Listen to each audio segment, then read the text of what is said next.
D, pretty impressive.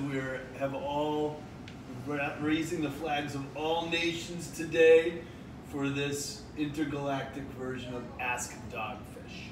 Today we're going to answer your most burning, heartfelt questions. Janelle, take us away.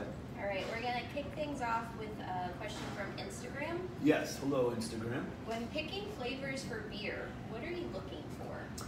Well, you can pick your friends, you can pick your beers, but you can't just pick your beer flavors based on copying trends, at least not here at Dogfish. We work really, really hard to innovate our beers. We have a multi-million-dollar 7-barrel, fully automated brew house that we enter recipes. Literally, we click buttons and it can extrapolate our best recipes directly over from our 7-barrel brew house to our 200. And then down in Rehoboth, we have a beautiful little 5-barrel brew house that Brian Selders runs and does a ton of innovation in R&D. So really, we'll source ingredients from around the world on small batches. We don't give a shit about cost of goods.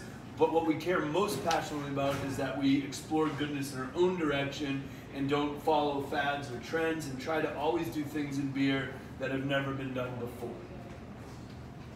All right, another one from Instagram. Any chance we can get a collaboration with Dewey Beer Company? Whoa! The question was, will we get a collaboration ever between Dogfish and Dewey Beer Company? My good friend Brandon, one of the owners of Dewey Beer Company, used to run Pints and Paddles, the awesome Quest Fitness package where you can kayak beautiful coastal Delaware and then come for a tour of Dogfish and blow all those calories that you burnt off of paddling.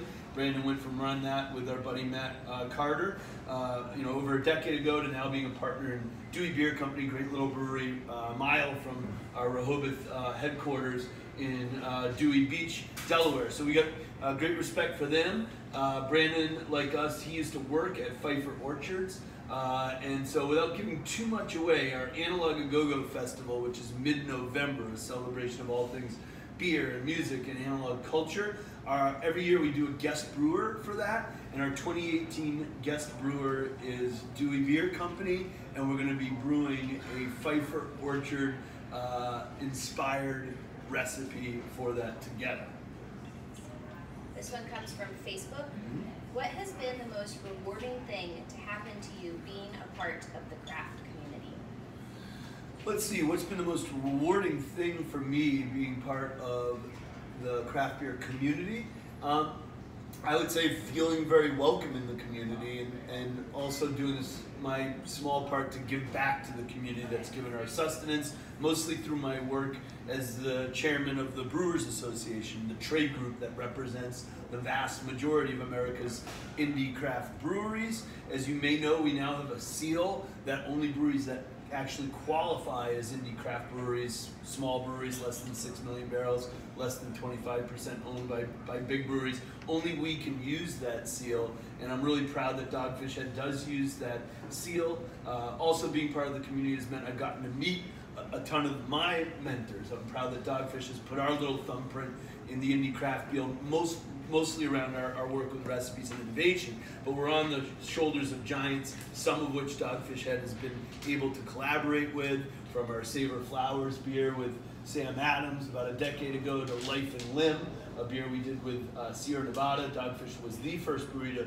ever collaborate in America with Sierra Nevada or Sam Adams, and those were two of my heroes. So those were important moments for me, and I think that Sierra collab may come back someday in the future.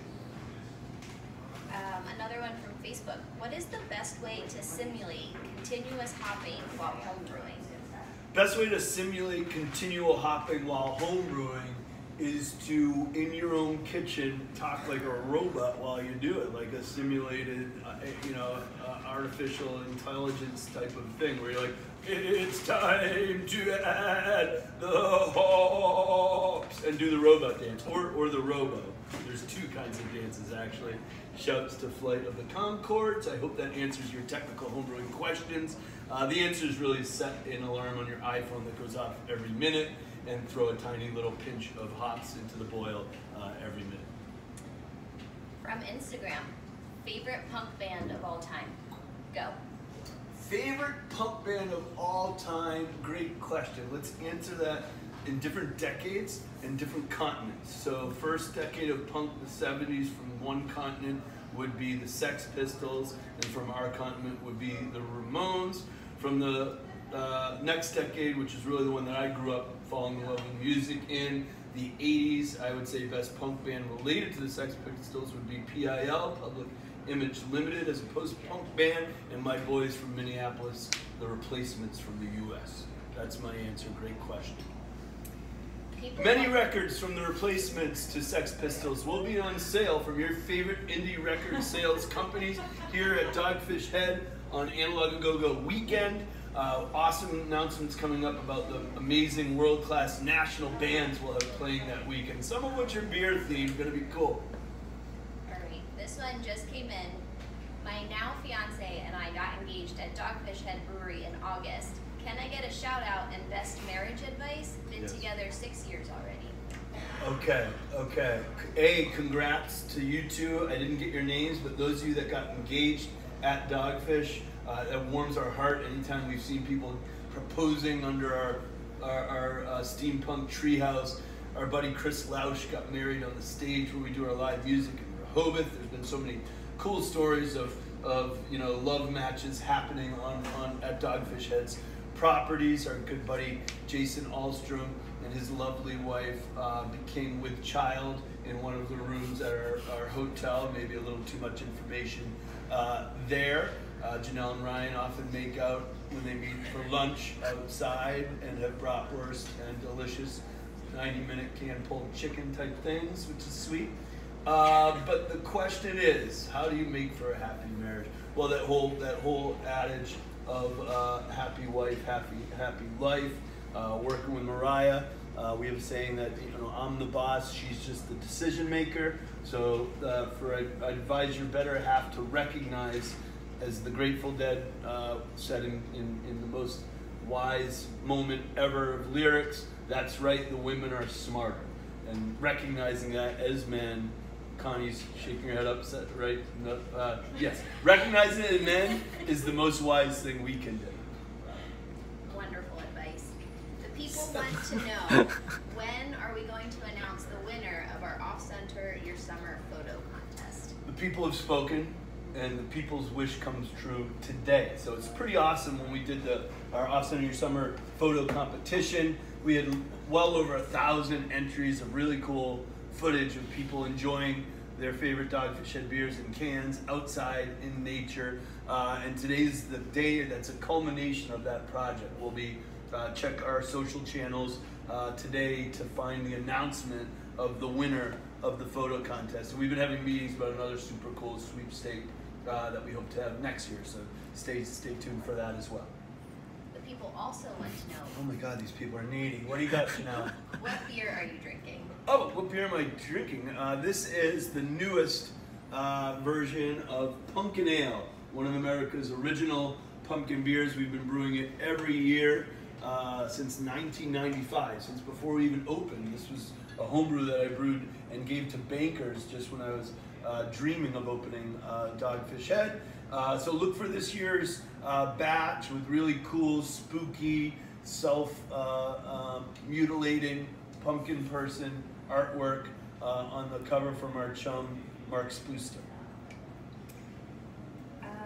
What's up with that bottle on the record player teaser video?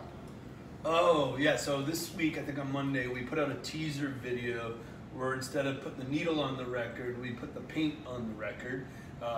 We have props to our engineering and mechanical teams here at Dogfish. We have a project that's as handmade as, when we were the smallest brewery in the country. We are relaunching our sour and wild beer program with a special edition of cork finished small batch releases. Not only are they hand bottled, hand corked, hand transferred to wood, hand brewed, but every single bottle is hand painted on a hand constructed machine that we built that will stripe every bottle to show that these are truly snowflakes. Every bottle is going to be a touch different than each other, both because they're bottle conditioned, so the nuances of carbonation are going to evolve in the bottle, and because everyone's going to have this unique painted stripe on the bottle. Highly collectible. Look for more information on our first release in this series, Naughty Bits, K-N-O-T-T-Y, because naughty wood is what it's aged on, and there'll be more information about Naughty Bits coming out later today. This is from an anonymous person, right, and I'm sure you've tackled it before, but it's one of my favorite questions to ask. Which child do you love more? From anonymous. Oh, it's from anonymous? Yeah, it's from an anonymous person. Okay, okay. So, which child do I love the most? Is that the question? Which child do you love more? Oh, okay. So Mariah, my wife, is up in Massachusetts with my daughter, Greer. I wonder if they're the ones asking this question anonymously, while my son is off in his first freshman year of college in Providence. So I'm hoping they're all listening, but I would say that I love them equally, but a little bit of a foreshadowing. Check your postal boxes, Greer and Sammy. Greer, I'm sending you the medicine that you asked for to make sure your feet grow to size 12, because that's hot, and the fake blood that I'd like you to send me a photo of you with your friends with the fake blood coming down your faces. Sammy, I'm sending you the vinyl release of a certain pain relievers new thing that's coming out, and the new book on Gozas from the great brewer, buddy of mine, who's the head brewer at Anderson Valley, Fal Allen. So look in their mailboxes. That, if anything, shows them trying to buy your love with equal investments in FedEx packages. Perfect. This one comes from Instagram. Okay. Is it too late to enter the brewing world? Oh my God, it's never too late to enter the brewing world. While we now enjoy over 7,000 breweries in America, and the average American lives within 10 miles of a local brewery, and yes, we are in a shakeout period right now, and yes, there's going to be an acceleration of brewery closings in the next few years. That doesn't mean that if you've got an awesome idea as an entrepreneur and you do 3 things in a most magically delicious manner, which is come correct with world-class quality, consistency, and being well differentiated. If you do those 3 things with passion and a sense of purpose, every major town in America has room for another new awesome brewery. So follow your dreams, but if you're gonna come with shitty beer or inconsistent beer or beer with quality, go home. We don't need any of that shit. So represent all the 7,000 indie craft breweries well if you're gonna open a brewery by being obsessed with quality and consistency. Any thoughts on having a homebrew competition and the winner gets their beer brewed in Milton or at the pub? Whoa, homebrew competition. So Dogfish has been leading on a homebrew competition for extreme homebrewers for well over a decade. We partner with Home Sweet Homebrew, a great homebrew store located in the heart of Philly, and we have for over a decade. Every year we host the judging of the best homebrews that come out of that competition at Jose Pistoles in Philly, and the winning recipe that comes out of that contest, that brewer comes down to Rehoboth, brews a 5-barrel batch of that with Brian Selders, and then we actually invite them to come to the Great American Beer Fest, where there's a really cool Pro-Am category, and the winners, the top 3 gold, silver, bronze winners in the Pro-Am category get to step onto the stage of the biggest beer festival in the country and get awarded if they and their partner brewer wins. So we're really, really proud of being, overgrown homebrewers here at Dogfish. That's what we are, homebrewing on 200-barrel batch sizes. So learn more about that by calling George and Nancy at Home Sweet Homebrew. Do you have a name for the sequential/luau combination? We do. I'll give props to my coworker AJ, who coined what? Oh, CJ. Sorry, I was thinking of my sister's buddy AJ, who also has a name that ends in J. At any rate, CJ, our coworker, who came up with the idea for the mixed summer cooler pack, also came up with the name for the beautiful blend that is our coconut IPA Luau blend 50/50 with Sequence Ale, best-selling sour beer in America, Dogfish Head's fastest growing beer, and the name for that is the lime in the coconut. It's a cool lyric from a cool song that is in a cool scene in Reservoir Dogs, a great Tarantino film that involves lots of senseless violence and good music. two of my favorite loves. This is our second to last question. Second to last question. You guys are doing great out there. Which one is your favorite collaboration? Geez, which one is my favorite collaboration? I'd say I really just have two classes of collaborations. Those that worked really well and those that could have worked better, of every scale, really. So two that come to my mind that I'm super proud of. More recently would be the one we did with the Flaming Lips. The Dragons and Yum Yums beer, and the Flaming Lips did an album with songs utilizing words and the lyrics that came from the recipes for the beer.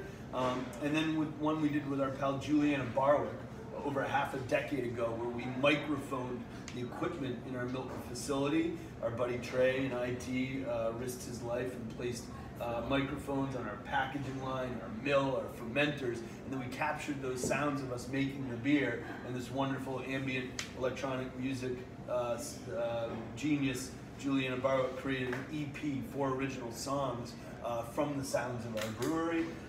You can search Juliana Barwick online to learn more about that. And we brewed a beer together called Wasabi, which is based on her love of sushi. It's a red ale, sort of a rosé made with wasabi. And actually look for a future episode of That's Out, Let's Drink It, our hit show on Complex First We Feast, the Fuse Network. We dropped our latest episode yesterday with Sean Evans, my buddy who's the awesome host of Hot Ones, that great show. So check that out on YouTube and other places you ingest your content. But shouts to Juliana Barwick, and we are looking forward to a number of collaborations in the next 6 months, from Dewey Beer Company to Sierra Nevada to a certain brewery from Belgium that we're excited to be working on something with. All right, final question, and we're going to throw it back to 1995. In the very beginning, what did you do to start selling your beers? Oh, in 1995, what did we do to start selling beers? Well, I mean, the first marketing thing we ever did was I built like 12 wooden boxes, and I put old school analog pamphlets in the boxes and laminated these little cards, and I biked around Rehoboth to the other indie businesses in Rehoboth, from Octopus Garden to Hippie Clothing Store to the local bookstore Browseabout. I put out these wooden boxes with this buy one, get one beer, half price, coupon, and I gave the owners of those businesses laminated cards that said, if you let me put this box by your cash register, you can get 25% off anytime you come to Dogfish. And that really helped us in the early years because it got people in our door as customers, but it also brought these other entrepreneurs to eat at our place every week that I really learned from when I ran them food and had beers with them. And come full circle, now we have these really cool Crosley record players because we're the official beer record store day. We had a few extra ones, so I brought them and delivered them to the local record stores in coastal Delaware. We're lucky enough to have 3 just right here. And I asked if they let us put the record players in there, could they also hang posters about the upcoming live music at Dogfish Head. So that exchange is still happening 23 years later with this sort of grassroots marketing that we lean on our fellow local entrepreneurs to get the word out about what we're doing and the word out about what they're doing. So you'll see a bunch of those record stores if you come to Analog A Go-Go. Learn more about that at dogfish.com. It's mid-November, the ultimate holiday shopping, beer drinking, and music listening experience. Final thoughts for the interwebs. Final thoughts for the interwebs. Keep doing what you guys are doing. Know that certain platforms of the social media wax, certain platforms wane. But the most important thing is there'll always be platforms to connect us as human beings, and none of those platforms will be as effective as in-person communication, i.e. hugs. Lots of hugs. Cheers. Cheers.